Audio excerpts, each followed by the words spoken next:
Chapter 1, an excerpt. January had a way of making Rachel want to flop into bed, pull the duvet over her face, and stay that way. Forever. Instead, she did the responsible thing and worked on her New Year's resolutions. They probably wouldn't do much good, but Lynn and Anne would give her a hard time if she didn't come up with 4 resolutions, as promised. When they'd first challenged her to do this, she tried to slither out of it.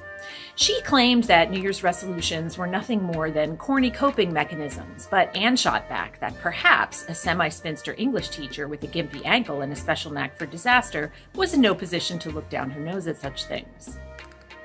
Rachel had no arguments against such logic.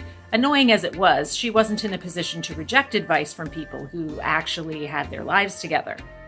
She accepted the assignment with what she hoped passed for humility, promising to come up with at least 4 resolutions, record her weekly progress in a notebook, and give status reports whenever they met up for breakfast at Stu's. Which is why, on New Year's morning, Rachel fortified herself with a slurp of well-creamed coffee and got down to business. Her first resolution was so obvious it required no dithering. She picked up her pen and wrote in quick, smooth strokes, "Resolved," to stop reading into ordinary situations and thereby creating groundless alternate storylines in my head. Her days of assuming things were numbered. Now for number 2. Resolved, to pay attention in church. This was Lynn's suggestion and Rachel had no reason to ignore it. Half the time she had no idea what was going on. Hopefully, with most of her major life issues solved, she would now be able to concentrate better. After the second resolution, Rachel hit a wall. She tapped her pen rhythmically against the page. Should she resolve to drink less coffee? She may be ready to make some changes, but she wasn't insane. Besides, how would she face all those early mornings without it?